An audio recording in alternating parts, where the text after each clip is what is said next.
Let's go back live to the UN headquarters as the UN General Assembly continues to debate on the need to eliminate the U.S. blockade against Cuba. With the people and government of Cuba, through its principled position in favor of the resolution calling for the lifting of the embargo imposed against this sovereign country by the United States of America. At the 79th session of the UNGA, the overwhelming majority of member states of this organization voted in favor of the resolution A/RES/79/7. In this regard, the non-aligned movement reiterates once again its strongest opposition to the promulgation and imposition of unilateral coercive measures that are not authorized by the relevant organs of the United Nations and that are inconsistent with the principles of international law or the Charter of the United Nations, given their extraterritorial implications and illegal character. The non-aligned movement has repeatedly emphasized its call on the government of the United States of America to put an end to the unilateral economic, commercial, and financial embargo that it has illegally maintained against Cuba for more than 6 decades now. The embargo, which is a breach of international law, the Charter of the United Nations, and the norms and principles governing interstate relations, constitutes a violation of Cuba's right to fully interact with the international community. Madam President, the embargo on Cuba is precisely an example of the adverse effects of unilateral coercive measures on the well-being of peoples, preventing them, among others, from fully enjoying and realizing their human rights, including the right to development. The direct and indirect damage inflicted by the embargo against Cuba is enormous. It affects all critical sectors of the Cuban economy, including public health, nutrition, agriculture, energy systems, as well as trade, investment, tourism, and banking. The banking sector has been particularly hit. The persecution of Cuban financial transactions in the third countries' jurisdictions, which has a significant deterrent effect in economic terms, has continued. From 1st March 2024 to 28 February 2025, the blockade caused an estimated $7.5 billion of damage to Cuban economy. Cuba is also denied access to markets, fuel supplies, international aid from international finance institutions, and technology transfers, which creates serious obstacles to the socio-economic development of the country. In addition, the embargo is the main impediment to broad access to the internet, people-to-people contacts, and the development of cultural, sport, and scientific relations. The non-aligned movement reaffirms that the continuation of the embargo is totally unjustifiable and that does not correspond with our historical time. It also runs counter to Cuba's continued efforts to realize its sustainable development, including the achievement of the 2030 Sustainable Development Goals. The movement expresses its deep concern over the widening of the extraterritorial nature of the embargo against Cuba, including the full implementation of Chapter 3 of the Helms-Burton Act.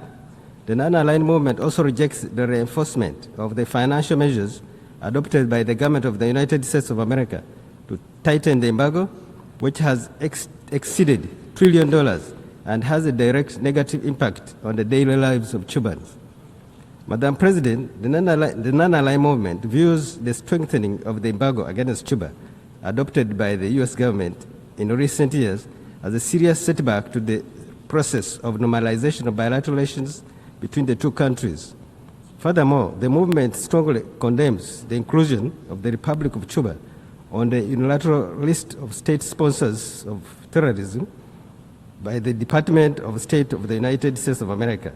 NAM rejects the politicization of the fight against terrorism, including through the unilateral adoption of lists accusing states and their constitutionally established institutions of alleged supporting terrorism, and consequently rejects the unfounded accusations that Cuba sponsors terrorism.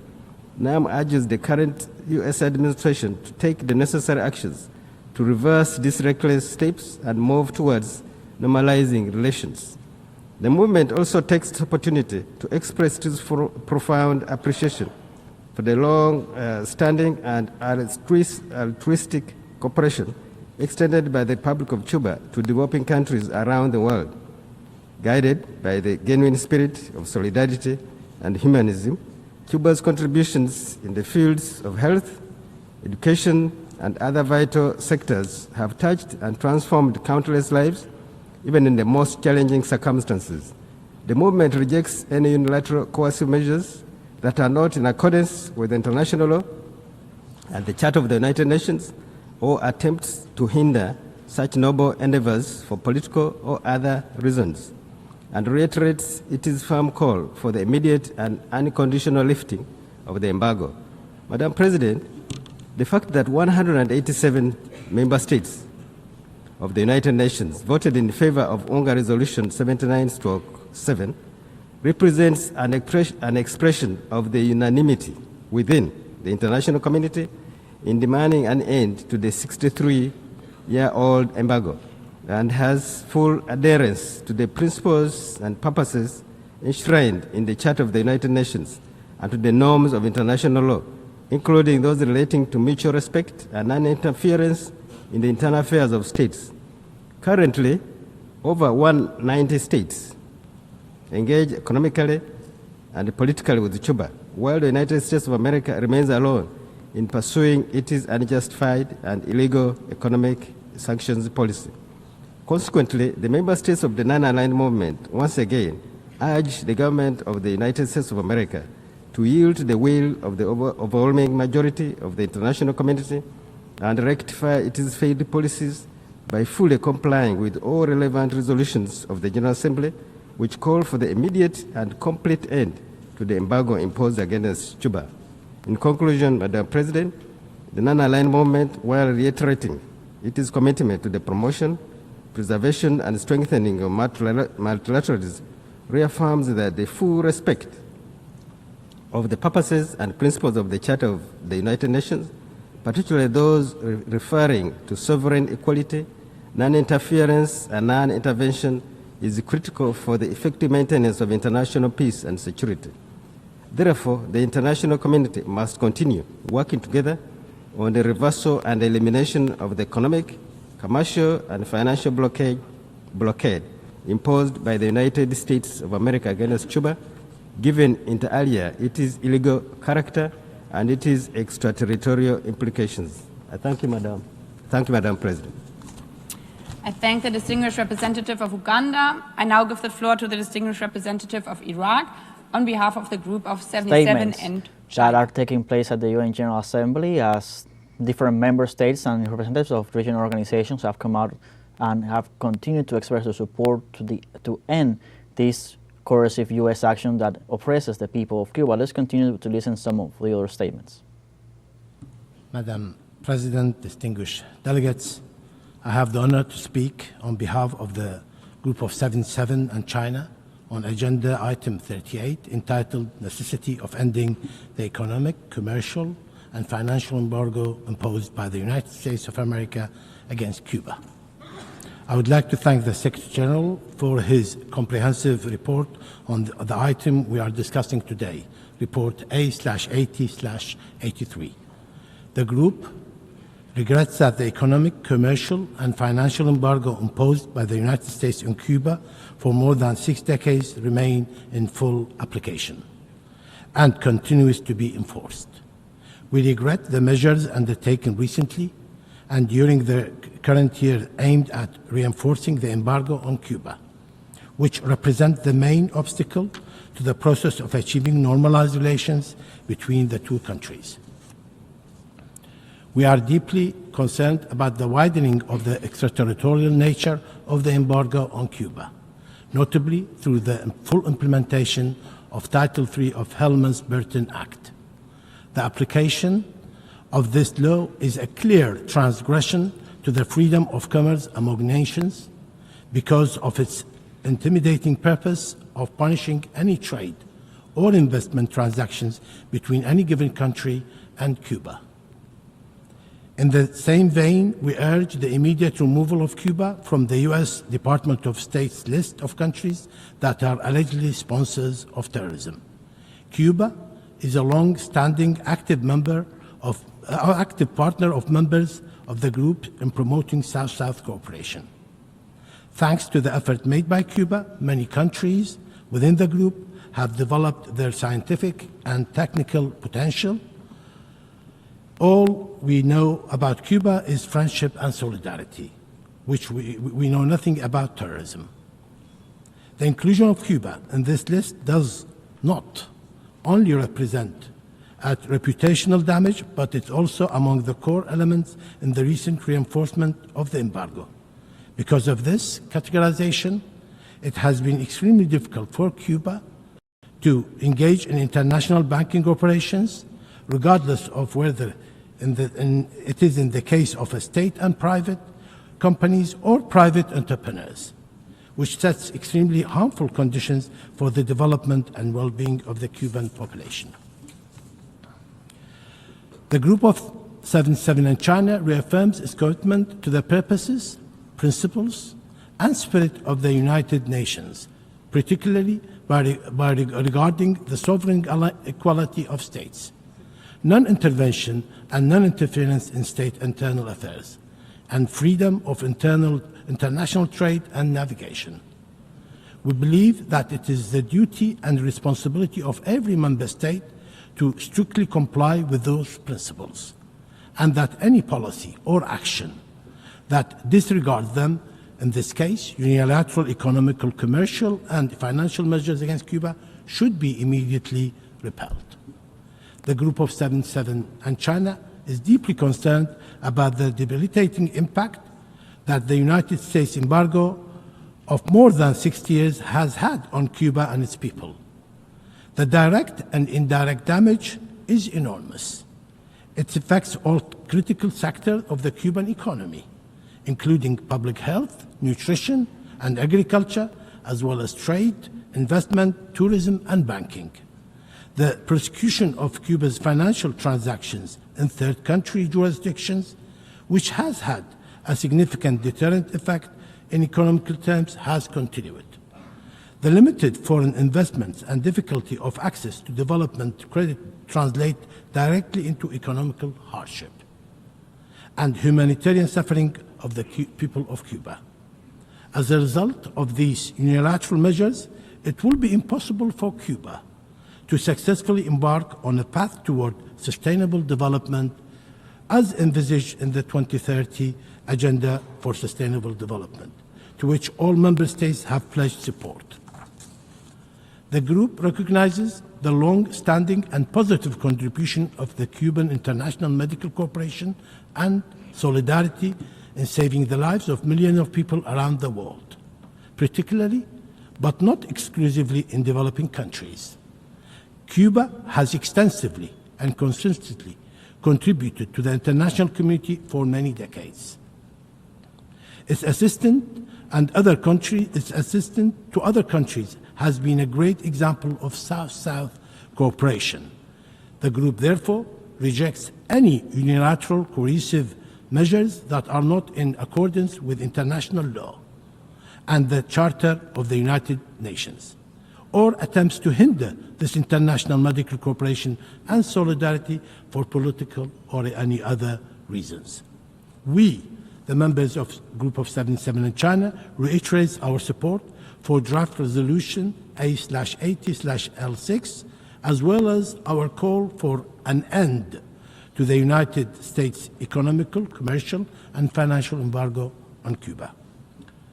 Finally, the urgency and necessity of lifting the blockade is ever clearer, especially considering that we are in the 33rd occasion of which General Assembly will adopt a resolution to call for an end. We therefore appeal to the international community to step up in its effort calling for the elimination of the embargo, not just to improve Cuba's prospect, but also to help all members of the global community in their quest to fully realize their economical and social development. I thank you. I thank the distinguished representative of Iraq. I now give the floor to the distinguished representative of Eritrea on behalf of the group of Friends in Defense of the Charter of the United Nations.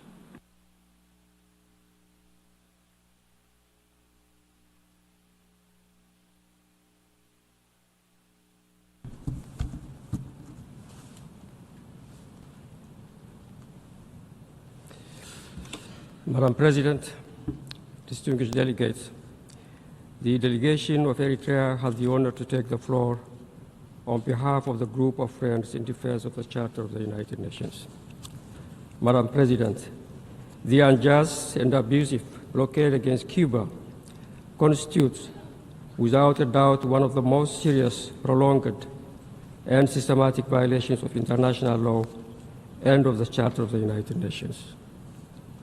It goes not only against the purpose and principles of this organization, but also against international human rights law, as the blockade is a form of collective punishment on the Cuban population. The General Assembly of the United Nations has demanded consistently and overwhelmingly during the past 3 decades the end of the blockade against Cuba. However, the effects of this policy on the Cuban people have just been strengthened in recent years to decimate the Cuban revolution. More than 30 resolutions approved by the General Assembly have not been enough for the removal of the blockade. The message has been clear. Throughout these 3 decades, the Cuban people have the right to build their own future free from any kind of interferences or pressures. Every day the blockade continues to exist represents a shame on the moral authority of this organization, a shame on the purpose and principles of the UN Charter, and a shame for multilateralism itself.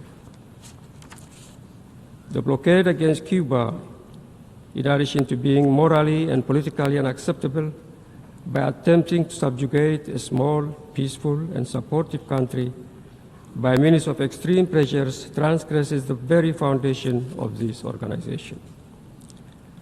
Madam President, Article 1 of the UN Charter states, as one of its purposes, I quote, to develop friendly relations among nations based on respect for the principle of equal rights and self-determination of peoples, end of quote. However, the blockade not only violates the right of Cubans to conduct their affairs in a sovereign manner without interference, but also restricts other states of the world from freely developing their economic and commercial ties with Cuba. Any nation in the world, rich or poor, is exposed to reprisals by the U.S. authorities if it maintains economic relations with Cuba.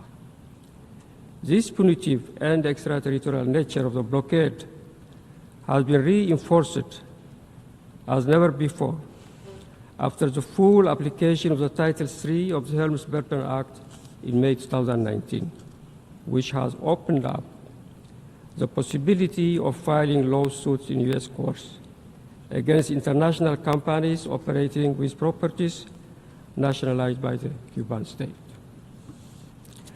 Being a fundamental piece in the declared purpose of successive governments of the United States of America to undermine the social project of the Cuban Revolution, the blockade threatens the political independence of Cuba, which is contrary to what is advocated in Article 2 of the UN Charter on relations among the members of the organization.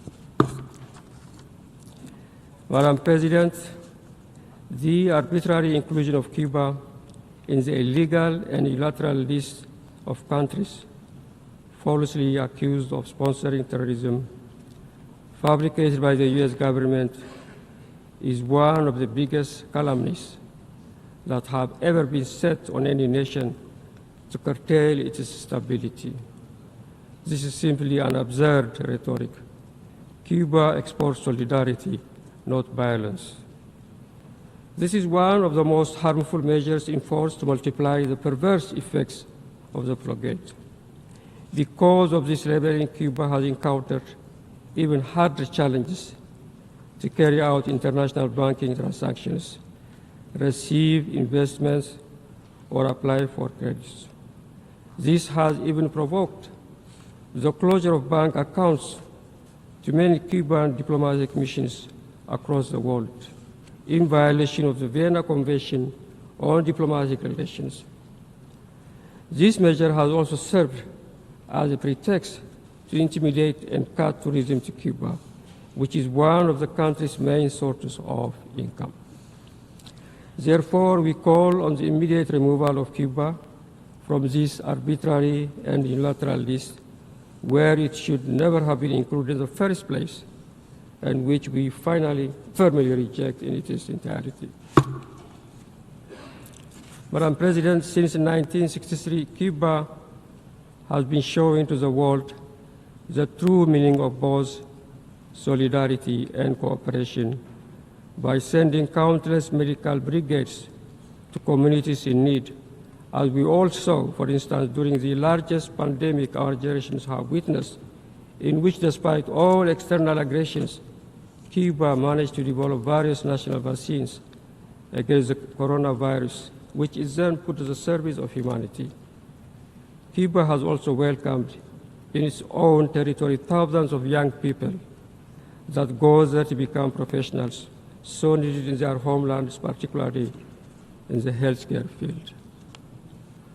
We therefore denounce a dishonest campaign unleashed by the government of the United States of America to discredit Cuba international medical cooperation and to exert pressure on recipient governments, particularly on those from developing countries, thereby diminishing the commendable work undertaken by Cuban medical personnel in saving lives around the world.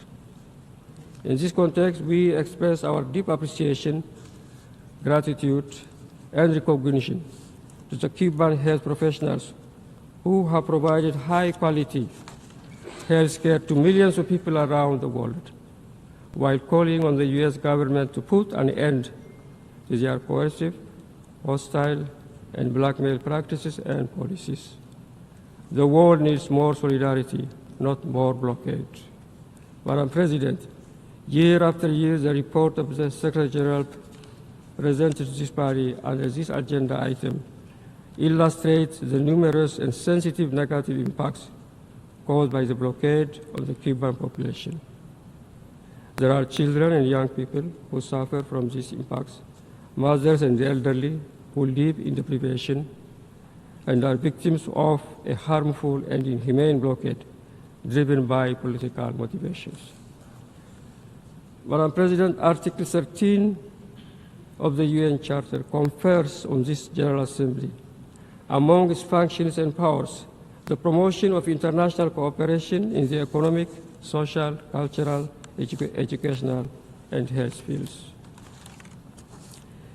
Given that the blockade against Cuba is a major impediment to the achievement of this objective, as well as an obstacle to increasing the valuable contributions that Cuba can make to international cooperation, the General Assembly will continue to fall short in the effective realization of its functions until this harmful policy is eliminated. To conclude, Madam President, we express our solidarity with the people and government of Cuba. We demand the immediate and unconditional end of the blockade, and we call upon all member states of the organization to support once again the draft resolution to be submitted by the Cuban delegation under this agenda item. I thank you, Madam President. I thank the distinguished representative of Eritrea. I now give the floor to the Continue to listen to different delegates speaking on behalf of the group of 77 plus China and also on behalf of the group of friends of in defense of the United Nations Charter, all calling for the approval that they were going to support this resolution to end the U.S. blockade against Cuba and to immediately delist Cuba from the list of states that allegedly sponsor terrorism. And they're continuing to present the reasons and the negative impact that these policies has on the Cuban people. For now, let's continue.